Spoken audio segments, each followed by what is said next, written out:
Nous sommes le mardi 13 décembre, bienvenue pour cette édition du 7-8. Les invités, celles et ceux qui font l'actualité. Et aujourd'hui, Othman Nasrou, le vice-président Les Républicains de la région Île-de-France, chargé des affaires internationales du tourisme. Il revient sur ses missions aux côtés de Valérie Pécresse. Dans un contexte difficile, l'attractivité est en net recul depuis la promulgation de l'état d'urgence, attractivité de ce territoire. Et nous parlerons aussi de l'actualité locale. Othman Nasrou est aussi un élu local à Trappes et à Saint-Quentin en Yvelines. Et puis, Peter Dean est comédien, metteur en scène, magicien, une passion qu'il a découvert à 7 ans et qu'il transmet aujourd'hui aux plus petits, installé à Plaisir. Il est sur scène actuellement à Paris et son ouvrage L'atelier de magie sans larmes vient d'être réédité. Bonsoir à tous les deux et merci d'être venus pour cette édition. Othman Nasrou, donc en charge notamment des questions de tourisme pour la région de l'Île-de-France. On va débuter avec cette proposition, ce choix de Valérie Pécresse de mettre en place des volontaires du tourisme. 200 étudiants pour les fêtes de fin d'année. Ils seront payés autour de 250 € pour 2 semaines d'accueil et de conseils aux touristes dans la capitale. Ça va servir à quoi concrètement? Quelles seront leurs missions?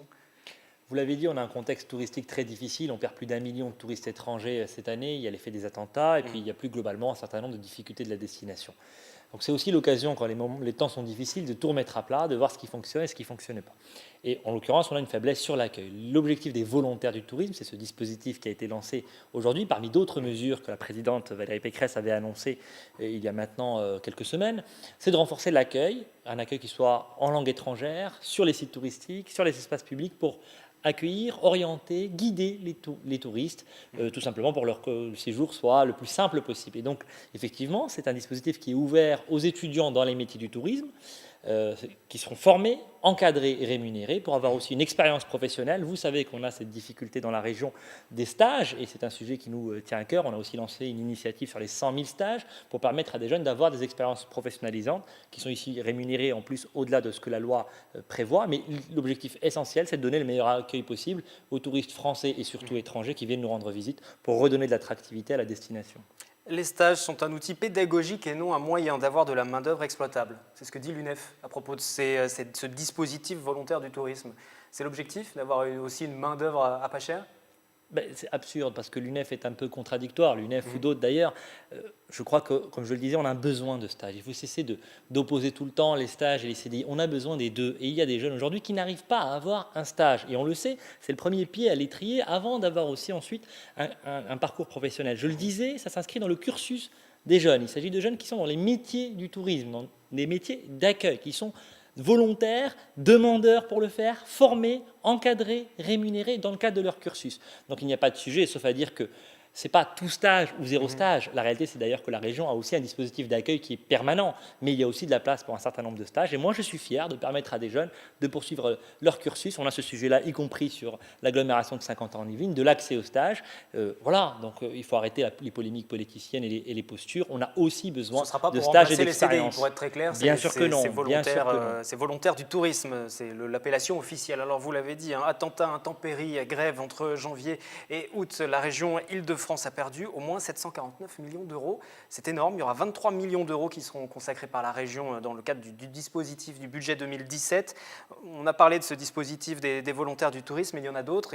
On peut citer aussi le City Pass, par exemple, ça fait partie des différentes choses. Le City Pass, ce sera un ticket d'accès unique au transport? Oui, ce qui existe dans beaucoup de capitales, ça paraît évident qu'il faut qu'on ait ici un accès au transport adapté aux touristes avec une carte unique sur laquelle on peut aussi avoir une offre culturelle, une offre touristique, avec l'accès à des musées, etc. etc. C'est une évidence, ça existe dans beaucoup de capitales touristiques. Et puis, effectivement, nous, c'est un vieux serpent de mer. Ça fait 10 ans que, malheureusement, ça n'a pas pu se faire. Et donc, aujourd'hui, il y a une volonté pour qu'on puisse le faire dans les plus brefs délais, avant la Ryder Cup, puisque c'est un événement touristique majeur qui va servir aussi de jalon. Mais il y a d'autres mesures. On peut parler de sécurité touristique aussi, puisque au-delà des attentats, on a un problème de sécurité au quotidien. Et donc, cette région, la région Île-de-France, va consacrer l'an prochain des moyens pour qu'il y ait des commissariats mobiles positionnés sur les sites touristiques. Il y aura une convention avec le ministère de l'Intérieur pour ça. Qui sera signée jeudi et qui prévoit donc effectivement à la fois un volet sécurité sur des commissariats, j'ai envie de dire, de la vie courante, mais aussi des commissariats mobiles positionner sur les sites touristiques, ce qui est aussi une demande des professionnels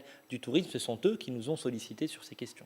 On est sur une question de lexique aussi, mais état d'urgence, ça ne fait pas forcément vendre aussi par rapport à la région. Valérie Pécresse l'a dit il n'y a pas longtemps, et elle souhaitait qu'on parle plutôt d'état de haute sécurité. C'est une vraie difficulté. On joue sur les mots ou ça changerait véritablement quelque chose? Ça change quelque chose, puisque pour un touriste étranger qui voit état d'urgence, c'est quelque chose d'extrêmement angoissant.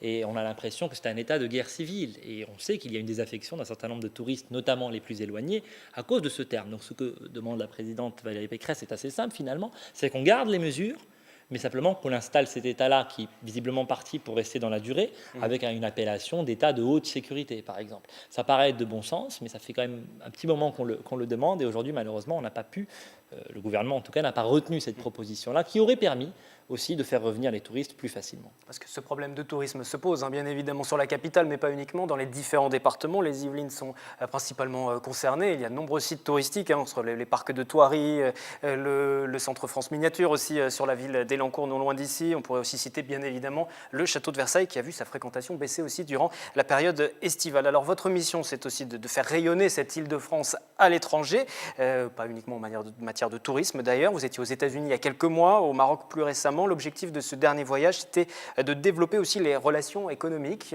Ça a débouché sur quoi concrètement? Quel bilan vous en faites? C'était au début du mois de décembre pour le déplacement au Maroc. On est en train de repenser la stratégie internationale de la région, parce que ce qu'il faut faire maintenant à l'international, c'est du vrai développement économique et c'est du vrai co-développement. Et ce n'est pas simplement de l'affichage. Donc effectivement, on avait un manque parce qu'on a des pays qui nous sont proches géographiquement, humainement, culturellement, et sur lesquels aujourd'hui on n'arrivait pas à avoir une relation que je qualifierais de gagnant-gagnant. Et on a encore une fois dans ces pays-là des homologues qui veulent être traités comme des partenaires. Donc au Maroc, c'est la région de Casablanca qui est la grosse région économique qui a été retenue. Nous allons également signer un accord avec la région du Grand Alger. Il en sera de même en Tunisie, en plus de ce que nous faisons dans d'autres pays. Vous l'avez rappelé, nous étions aux États-Unis avec à chaque fois la même logique, c'est qu'il y a des acteurs franciliens ici, publics et privés, qui peuvent être mis en relation avec des acteurs là-bas pour faire du vrai développement économique. Et donc à chaque fois, nous partons avec une délégation d'entreprises.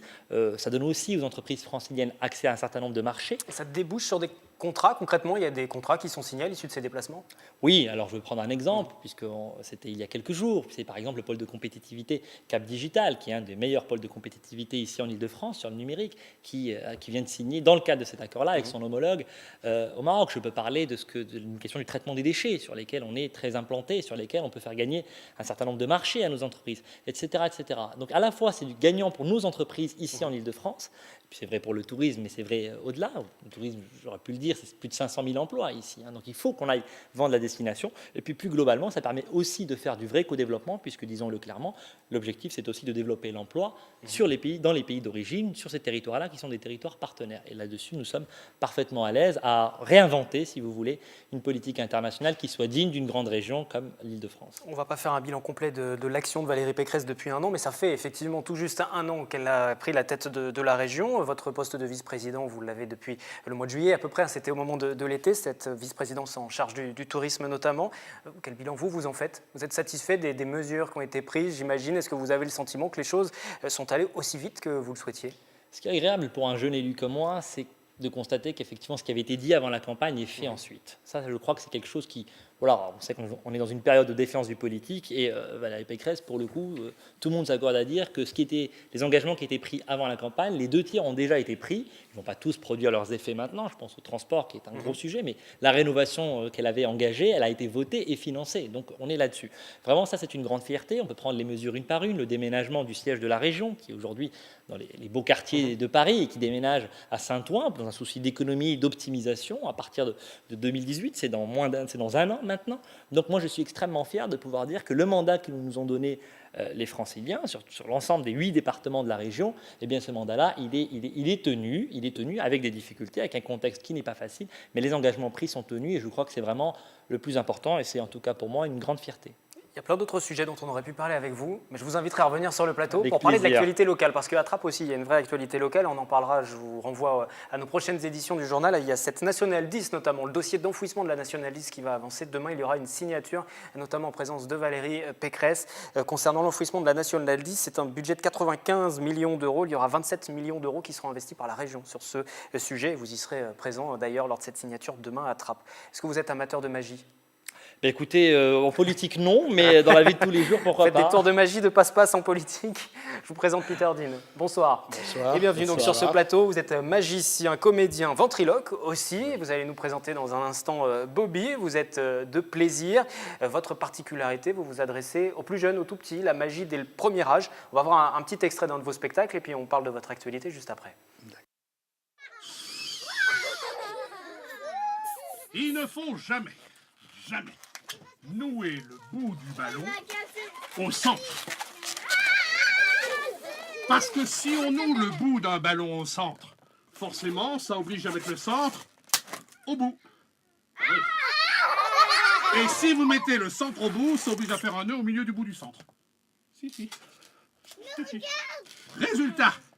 Résultat, vous aurez un bout, ça c'est un bout, vous aurez deux bouts, et un bout de bout au centre.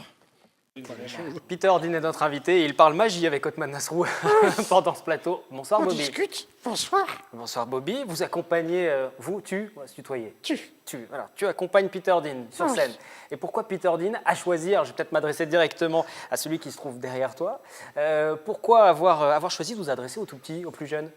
Alors c'est un choix délibéré. J'ai travaillé pendant très longtemps pour les adultes. J'ai travaillé pendant 20 ans sur des bateaux de croisière, donc avec une clientèle très senior.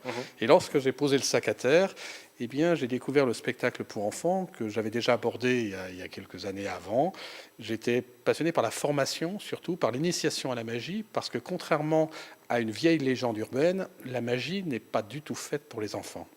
On entend souvent dire la magie c'est pour les enfants, alors que la magie n'est pas du tout un concept Pourquoi? Parce que enfantin. ça les effraie ou ils ne font pas la Non. différence entre la réalité et la magie en fait? C'est le pouvoir de l'imaginaire, Eh oui. c'est-à-dire que pour un enfant, tout est magique. Et il m'est arrivé de faire dans un spectacle, à l'époque j'avais un numéro avec des oiseaux, je faisais apparaître des colombes, et un jour un petit garçon est venu me voir, il me dit « Ouais, mais c'est normal, t'es magicien ». Ça l'avait pas du tout épaté Oui. de voir apparaître des colombes, parce que j'étais magicien, c'était une chose acquise, donc maintenant fais-moi autre chose qui m'étonne. Et c'est là que j'ai découvert que les enfants avaient une conception de la magie complètement différente et qu'il fallait aller vers les enfants, rentrer dans leur univers, apprendre à les connaître, apprendre à découvrir. Donc c'est passé par de la formation, c'est passé par de la découverte, beaucoup de rencontres avec des spécialistes de la petite enfance. Et ça passe aussi par la ventriloquie aussi. Du coup, vous êtes accompagné par Bobby. Voilà. Bobby est votre relais, votre C'est acolyte. mon relais, c'est en même temps la personne qui peut se permettre de dire tout ce que je ne peux pas dire, mais toujours, de toute façon toujours très correct, hein, Bobby. Ça c'est vrai, sinon c'est fort rigolo. Oui, pour les plus petits en plus Voilà. quand même, Ah oui. parce que ça commence Il à faut partir faire, de il faut 2-3 faire très ans. attention. De- Je 2-3 travaille ans. à partir de 2 ans, 2 ans, mais ce matin, par exemple, à Trappes, dans votre commune, je travaille dans une crèche pour des tout petits, à partir de, le plus jeune devait avoir 14 mois, je crois, et jusqu'à 2 ans. Et on a fait de la magie aussi. Alors c'est des séquences très très courtes, c'est une magie complètement adaptée à leur perception. Mais c'est quelque chose de magique. Et puis les petites étoiles qu'on voit dans les yeux des enfants sont les mêmes, quoi. Ce que vous aimez, c'est l'interaction, l'émotion hein, particulièrement. Totalement. Le mot-clé, c'est l'émotion pour vous. Et il y en a forcément avec les enfants. Il y a des réactions, c'est spontané. Hein. De toute façon, je crois que la magie n'existe que si elle est génératrice d'émotions. Un magicien qui fait des tours, pour moi, n'est pas un magicien. D'ailleurs, la chose qui me met en colère chaque fois qu'on me voit et que je dis je suis magicien, faites-moi un tour. Je déteste faire des tours. Parce qu'un tour, pour moi, c'est une démonstration d'aspirateur. Bon, je fais voir quelque chose. Oui, c'est un pulse. Et bien entendu, la personne qui est en face de moi va vouloir chercher comment ça marche, comment j'ai fait. Mais pendant qu'elle cherche comment j'ai fait, elle n'est plus dans l'émotion. Donc, j'ai raté mon propos. Donc, alors que si on arrive à emmener le spectateur, à lui faire lâcher prise, eh bien à ce moment-là, tout est possible et on s'aperçoit que la magie est beaucoup plus large que le simple fait de faire apparaître, disparaître, transformer. Il y a eu un regard d'intérêt, une évolution de la magie, des spectacles de magie ces dernières années, Exactement. véritablement. Hein. Aujourd'hui, il y en a beaucoup des artistes qui se produisent à destination d'un public plus adulte, hein, bien sûr, mais la magie, il y a eu un renouveau, une évolution. Alors il y a un renouveau qui est équivalent à ce qui s'est passé avec le cirque à une époque. On avait ce qu'on appelait l'ancien cirque, le cirque traditionnel, et puis il y a eu l'arrivée du nouveau cirque. Alors, Attention à la truffe de Bobby. Oui. Il tape dans le micro. Ça tape dans le micro, hein, ça fait vous. oui, Voilà. voilà. Vous avez coupé. Une cirque- évolution, le voilà, cirque, comme le le cirque, cirque vous disiez. traditionnel, donc, on lui reprochait d'être un petit peu poussiéreux, d'être un petit peu ringard, ce qui était vraiment pas très gentil, mais Et est arrivé un cirque beaucoup plus contemporain où on allait très loin. Je me souviens d'Archaos, par exemple, qui faisait des numéros d'acrobatie ou de jonglerie avec des tronçonneuses ou des choses comme ça. C'était très, très violent. Il fallait passer par cette étape. Il y a eu le Cirque du Soleil qui est arrivé. La magie vit la même chose actuellement avec ce qu'on appelle le mouvement de la magie moderne, qui essaye de mettre non plus justement l'acte magique en avant, mais l'émotion magique en avant. Et l'artiste s'efface presque derrière la magie qu'il produit, ce qui rend les choses beaucoup plus fortes pour le spectateur, puisque le lâcher-prise devient possible. Et ça, depuis quelques années, il y a beaucoup de troupes qui se dirigent dans ce sens et qui font évoluer, grandir la magie. Je crois qu'on n'a pas encore tout dit en magie. Et vous en dites beaucoup parce que vous êtes aussi auteur d'un ouvrage. Alors je vais juste profiter des 30 dernières secondes là, qui va nous rester parce que ça passe très vite pour en parler. Je vais vous les emprunter pour les montrer à l'antenne, et notamment celui-ci, l'atelier de magie sans larmes. On en revient un petit peu à ce qu'on disait au début, c'est que pour expliquer la magie aux enfants, il ne faut pas casser leurs rêves non plus. Exactement, parce que si on apprend la magie à un enfant uniquement par le truc, l'enfant croyant à la magie va se dire mais tout ce qu'on m'a raconté c'était des histoires, la magie ça n'existe pas. Et généralement la réaction d'un enfant qui en fait voir un tour c'est oh ben c'est nul, ça marche comme ça, c'est nul. Alors que si on le fait rêver, eh bien automatiquement il va prendre plaisir à faire de la magie, mais il faut y aller par étapes. Alors au début l'enfant est spectateur des tours qu'on va lui apprendre, donc il est son propre spectateur. Ensuite il devient spectateur-acteur, c'est-à-dire qu'il reste spectateur de ce qu'il fait, mais en même temps, il sait qu'il est en train de faire un acte magique. Et ensuite, lorsqu'il a suffisamment évolué dans son développement, eh bien, il va devenir acteur-acteur, c'est-à-dire qu'il sait et il maîtrise tout ce qu'il va présenter en magie. Et donc, il peut accepter beaucoup plus facilement le fait que la magie, je dis souvent, on joue à être des magiciens. On fait comme si on était des magiciens. Les vrais magiciens ne font pas comme ça, mais si on le fait bien, personne ne verra la différence. Il y a cet ouvrage donc, que vous pouvez vous procurer, pourquoi pas une idée aussi pour les cadeaux du Père Noël. Cet ouvrage que vous voyez là, il y a aussi un site internet pour connaître toutes les dates de spectacle qui s'est affiché, une adresse mail, tous les numéros de téléphone se sont affichés pendant l'entretien pour permettre de vous contacter parce que vous produisez sur scène du côté de Paris, vous intervenez aussi, vous faites des spectacles, vous l'avez dit, dans différentes écoles, des établissements, chez les particuliers aussi quelquefois. Oui, voilà, donc on peut vous contacter pour les spectacles pour les tout petits des 2-3 ans, vous pouvez emmener vos enfants découvrir la magie. Merci beaucoup d'être venu, Peter Dean. Merci. Et merci Bobby. Pardon Bobby, je l'ai oublié. Il était bien sage sur le plateau. Et merci Othman Nasrou d'être venu parler de politique en plateau. C'est la fin du 7-8 les invités.